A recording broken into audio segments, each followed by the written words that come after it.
Erin Borla, trustee and executive director of the Roundhouse Foundation in Sisters, Oregon.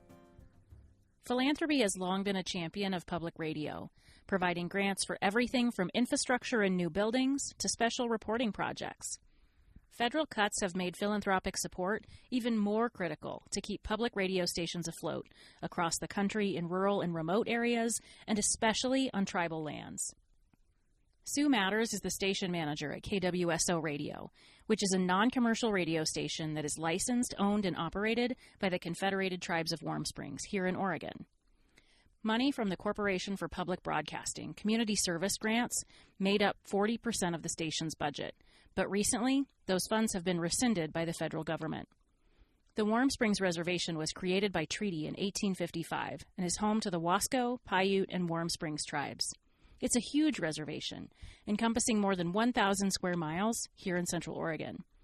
It's an area where cell reception is patchy, internet can be hard to come by, and getting your news by radio is sometimes the only way to stay informed and connected. I started by asking Sue about KWSO and the needs it meets for the community. Unless something really bad happens in a rural place, usually the mainstream media outlets don't really pay much attention. So it's a way to, share information that's useful to people.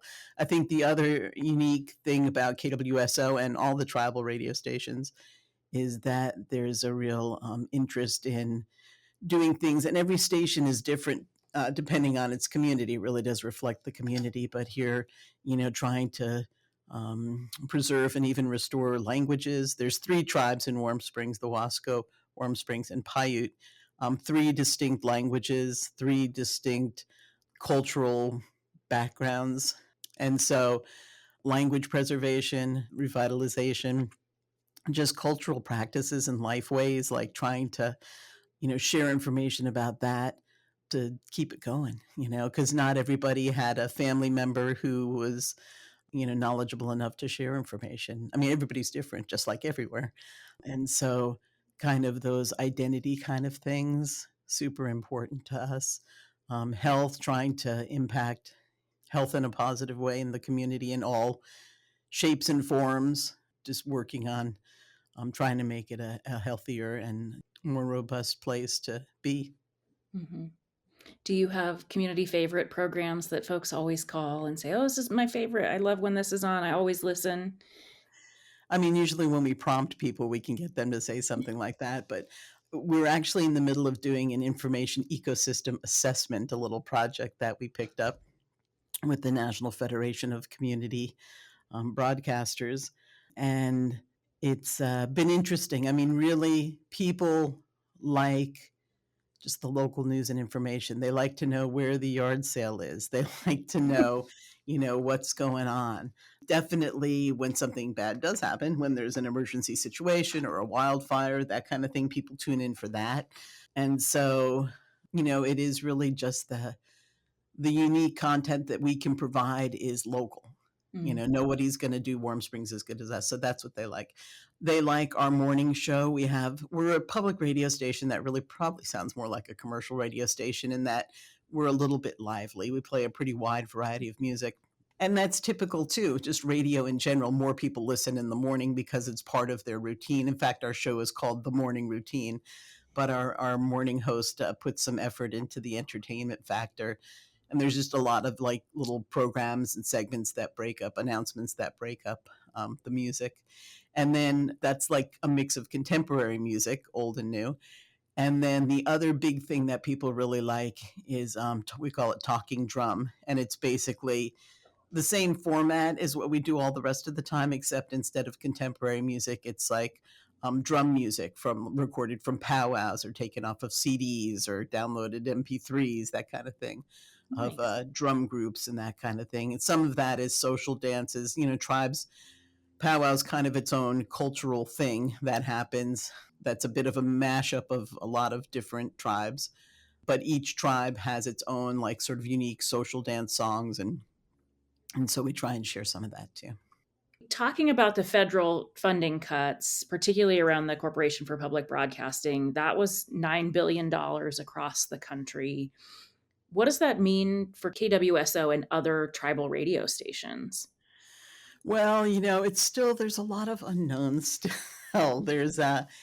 We think so there's a couple things. One thing I know that's happening, I think the question is, how is it going to be sustained over time? I think initially stations, and we certainly have benefited from media coverage in that our like donations, like our one-time donations, and there's been an incredible increase in our sustaining membership program. So people are seeing the stories and going online and donating. Some stations are actively doing like pledge drives and things like that. We've never really had to do that. So, and so we'll see how we deal with that, but we want to keep having those sort of small individual contributions come in because it makes a huge difference. Yeah. And we have a program in place and a mechanism to accept that money. Not all tribal stations do, and they're working on it now. But the big picture things, there's an organization called the Public Media Company. I think that's what it's called. And they have gotten together some national foundations and put some money together to assist sort of, I think the phrase is the most vulnerable of the radio stations. So I think it's been radio stations that have the CPB community service grant make up more than like 30% of their funding. So the initial list looked at finances from 2023. They're going to update to 2024 with the help of CPBs, providing that information to them, and then some amount of money to try and fill that gap will be distributed. So we were on the initial list, so we don't know, but there's that. But again, that's just for a year. There is now talk in this whole hullaboo of rescission. A senator from South Dakota had said, I'm going to come up with some money. And I don't know that he ever did, but maybe he did. But we are hearing that the Bureau of Indian Affairs has come up with some money, but it's all very unknown. Yeah. Like, what does that mean? Of those 50 something radio stations that are owned or, providing service to tribes, 36 had the Corporation for Public Broadcasting funding. So this money that we think is there or is quickly being reallocated, we go to those 36 stations and one of those. And again, we don't know what the amount is.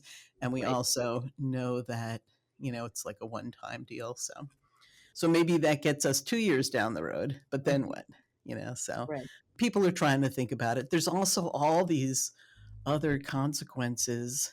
The public radio satellite system is the way in which public programs are shared across the country. It also connects stations for the purpose of like emergency alerts.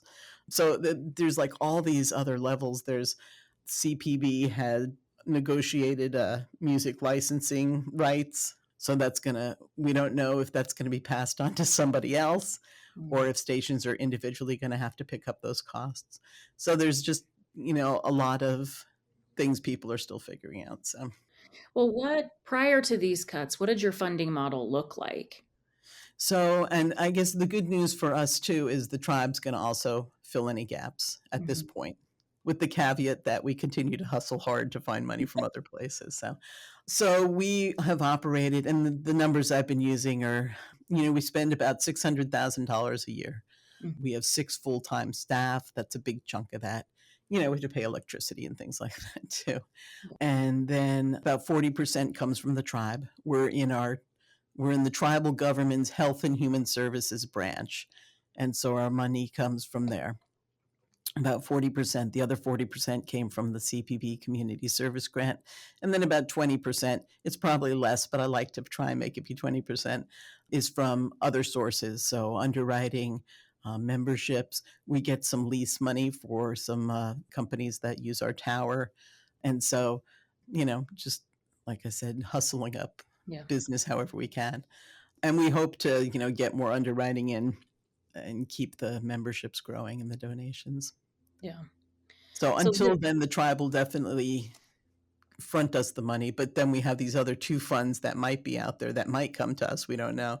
So we feel pretty secure, at least for the immediate future. But again, it's that long term. And also, this is like a moment in time. And in general, when you run any sort of small shop, it's always good to have a plan, and we like to try and push the bar up all the time, or to do more, or to do something new. And the whole landscape of media, especially public media, has changed over the last 15, 20 years as far as different platforms, connecting with people online just as much, if not more so, than in the old-fashioned broadcast way. We have a KWSO app people can download. They can listen on their phone, which is we knew the future was there. And for being a small station in a sort of off the beaten path place, we have tried really hard to do those 21st century things that we know sort of the big public media organizations were doing. And the importance of it is because that's where people are at, you know. Yeah. So Yeah. even with sketchy cell phone connectivity or not being able to pay your bill, you can still find free Wi-Fi. People are still, they use those tools even if they're at a deficit. So This show in particular is about philanthropy and how philanthropy can better serve indigenous and rural communities. So as you look at the budget cuts, even if you're feeling confident in the short term, many other stations may not be in that place. So what do you think needs to happen? How can the private sector and philanthropy step up and support some of this work that needs to continue? well, and for sure, the for the native stations, there is a fund that has begun to collect money for. I mean, there are people that it's crazy. In the New York Times article, they also visited Kili in South Dakota. They're older than us even, but they are always like hard luck. It was like their roof leaks into their studio sometimes, and they're like selling their record collection to try and raise money. So there is a need. Native Public Media is working with, I think, the Arizona Community Foundation to establish a fund. They already have a fund for like emergency response to help stations when something bad happens. But this would be to support like the neediest of the stations to stay on the air. Because Yeah. the other thing that's, I think, interesting and extra unique about native stations, and full disclosure, I'm not native, so just to say, but I've lived here in Warm Springs. It's going to be 40 years this year. Wow. And so maybe it's already 40 years. What year is this? 25. Let's see. I think I came in 85. Anyway, and so for natives, there's really, at least here in Oregon, the tradition of, sharing information and communicating with one another is very much like orally. It was spoken language. It wasn't a written language. People like were face to face and would just communicate, that kind of thing. And so radio, I feel like, for storytelling, for language, for listening to the sort of the voice and the wisdom of elders, like radio's perfect. It's exactly, I think, the way that an authentic way to continue that legacy of an oral tradition. And so I don't know. I think that's true everywhere. And some native stations, it's so cool. We don't have any like fluent speakers on staff. If we did, we'd tell them to speak. But other places, Navajos are very strong in their language. Other places too, where they've got like people just Yeah. reading the news in their native language, and it's pretty powerful, really. Mhm. That and I think just the pieces of doing programming with youth is a powerful thing, and also with elders. I think both those spectrums, so honoring elders and learning from them, and then also just trying to prepare youth with grounding them as much as possible with their sort of culture and heritage, and helping to reinforce their identity and their good mental health, that kind of thing. Is there a time that KWSO came through big for the community? Was it, after a natural disaster? Is there some one moment that you were like, this is a defining moment that the station showed up in a way? I mean, it sounds like you're there every day with culture and heritage and intergenerational work and community support. But sometimes when we face disaster is when we look to those organizations that or you have trust and faith in. I mean, I think we have fires all the time, so there's that. When there's really big fires, there was that what was that, 2020, where it was like COVID had just started, but then we also had that giant Lion's Head fire, Mhm. and just you'd walk outside and it was otherworldly. Everybody in Central Oregon remembers that. It was just like so smoky and like weird. And so that was a pretty big fire. But we've had fires previous to that. There was one time I remember, and I think it just it's like just a memory of mine. I don't think it's the most impressive thing. So there's two things I want to talk about COVID, but there was a fire. God, was this the flat tire fire? That's an unofficial title for a fire. But anyway, it was a fire that was sparked by somebody on the Highway 26 dragging something that's made sparks. And so there was like all these fire starts along the road, like they didn't stop. I remember Um, that.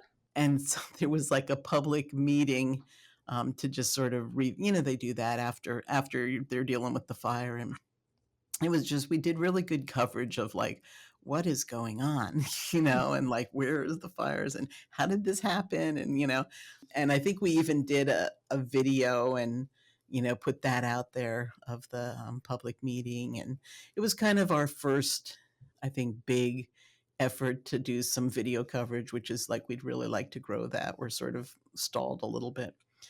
So there's that kind of thing, just being that like fire information board at the post office, but you just tune into your radio.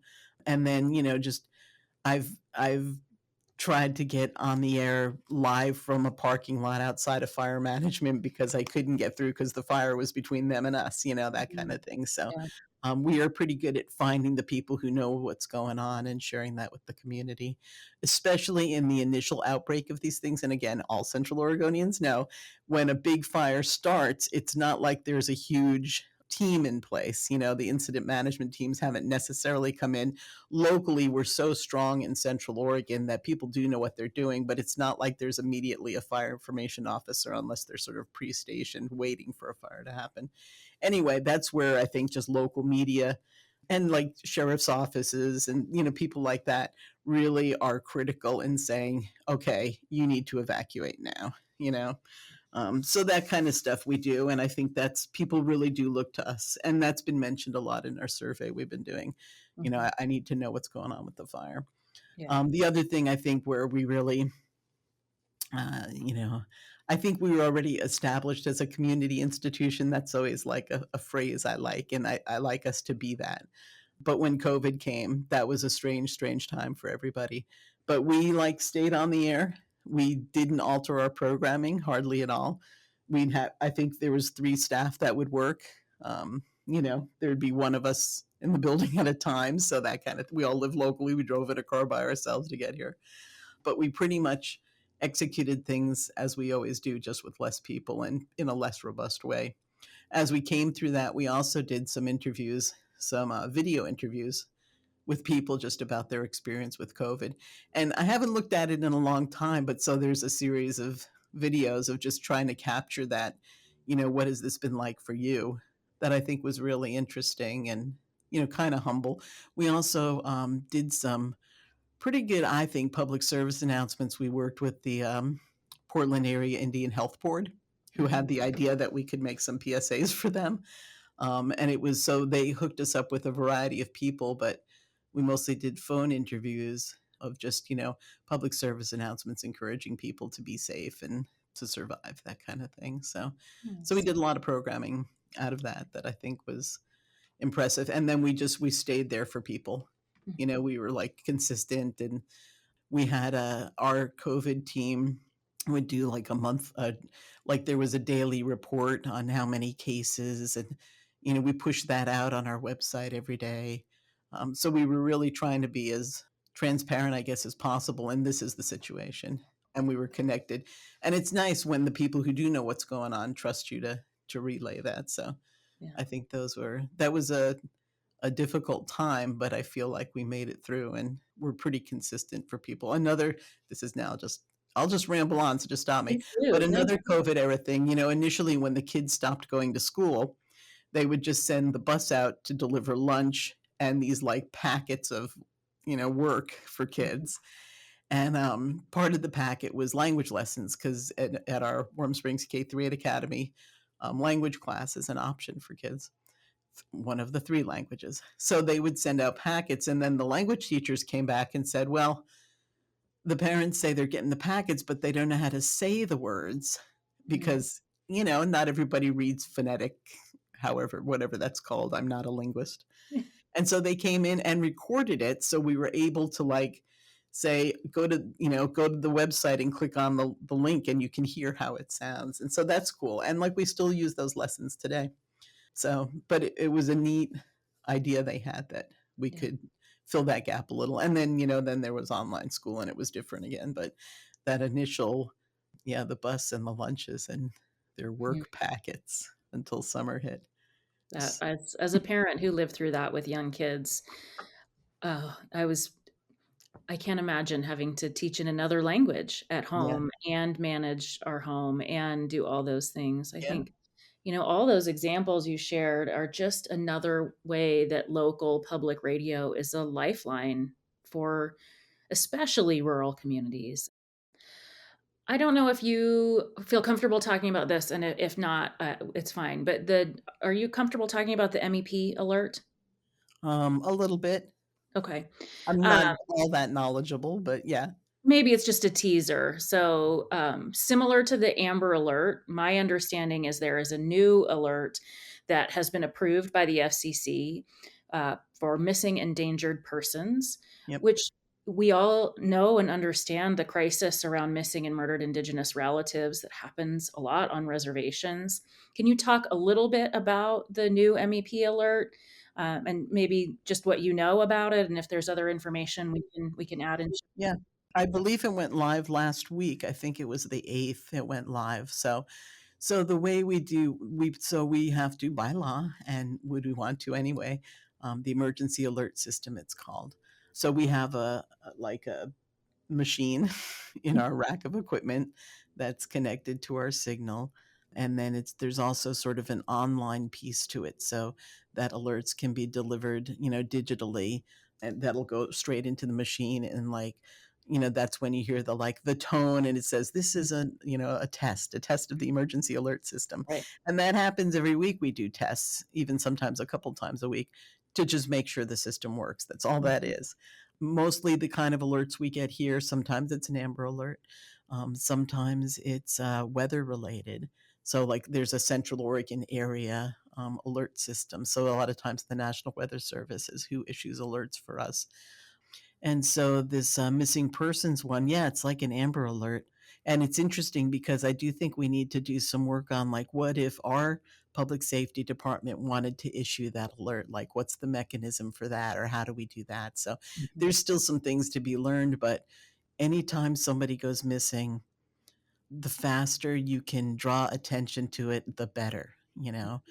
And that's everything from, people go missing for all sorts of reasons, but regardless of it, the faster a community can take action to find out who knows what or what might have happened or where they are. We have people who are missing that are just missing still years later.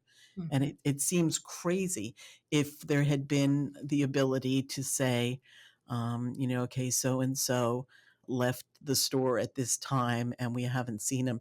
There might have been someone who, would have been like, oh, I saw that car. But then as time passes, that's less useful. So I think it's the same thing where if somebody goes missing, it would be an alert. We get those often on email from like public safety departments, sheriffs, or police departments where there's, a missing elder or something. Mhm.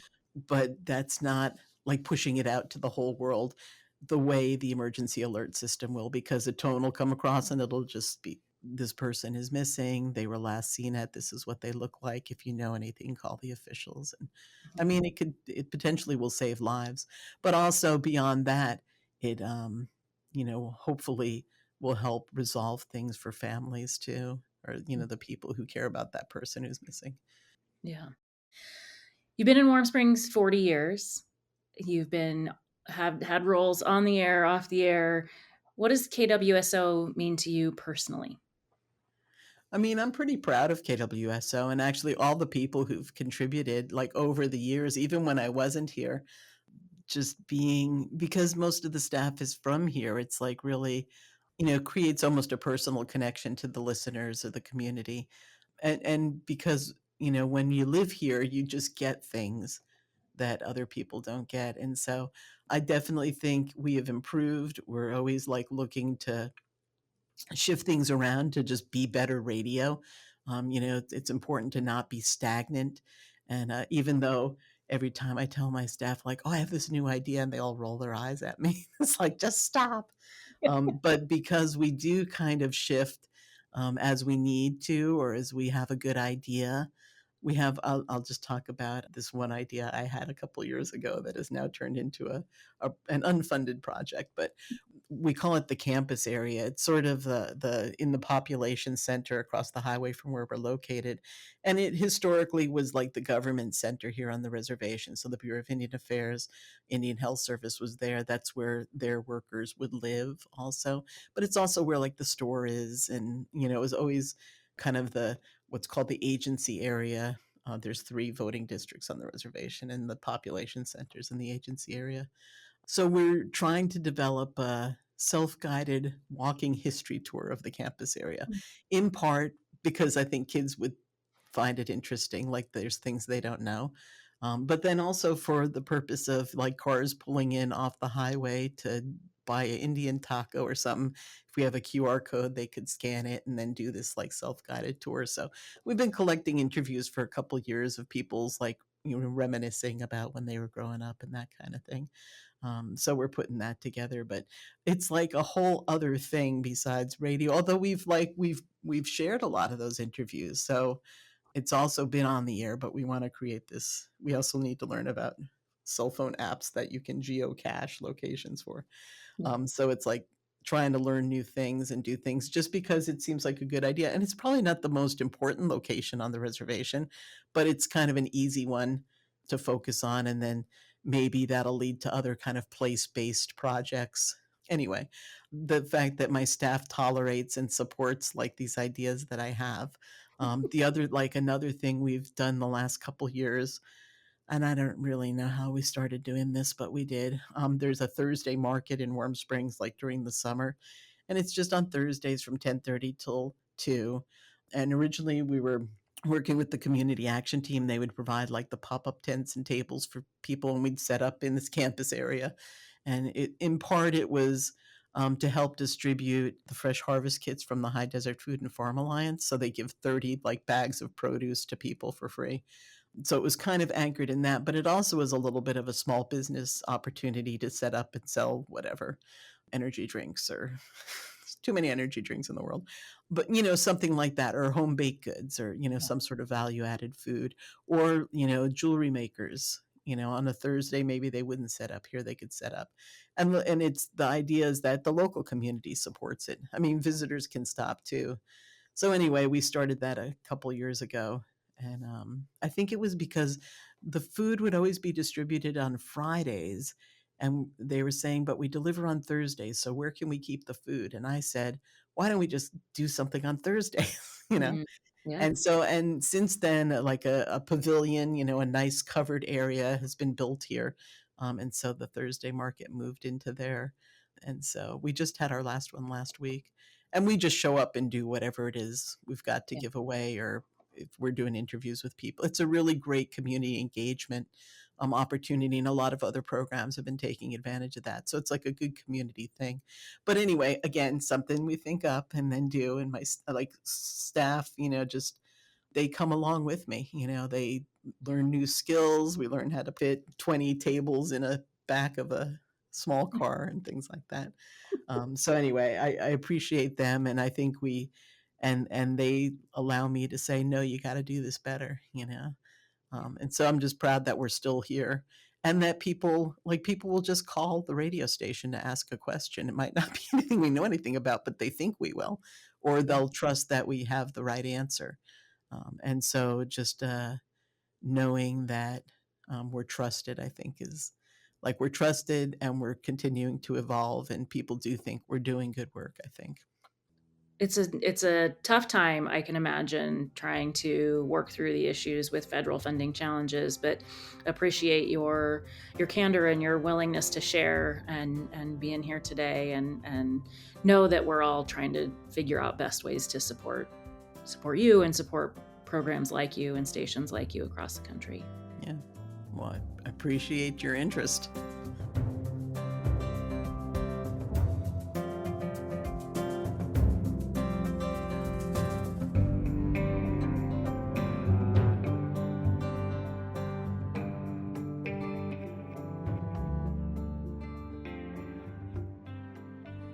Public media, television, and radio is so much more than I think we think about just in the general scheme of things. It's not just the free television programming. It's the language lessons, like Sue described. It's the farm report and the weather report in these rural places that are so important to the farming and ranching communities. It's emergency alerts and disaster preparedness. Those things are so critical to these communities that are further away from where decisions are made and where the power is held. There's an opportunity for philanthropy to step up and support these things. Roundhouse has committed $1 million to the Public Media Bridge Fund in order to support rural and remote places and stations to ensure that their voice gets heard. In addition, we've contributed $500,000 to the Native Public Media Endowment to ensure the continued sustainability of these stations across the country. Roundhouse is a place-based funder, like many of you. This infrastructure and support is critical across the country. So we encourage other funders to consider investing in these larger national movements to elevate the voices of the communities that you serve. After all, public radio, in a way, is a third space. And, you know, in philanthropy, we're all about supporting third spaces, places where we can connect and convene and learn and share knowledge. Rural radio stations do that and so much more. The information they share literally keeps people alive. Whether it's wildfire information, flood information, weather updates, putting out the word on a lost person, what an easy way for philanthropy to help rural and indigenous communities.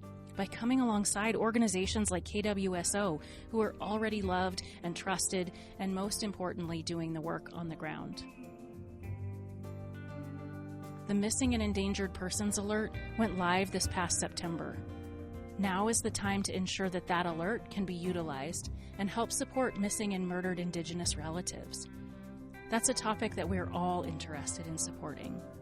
For more information on the MEP alert, how to support public media, check out fundingrural.com.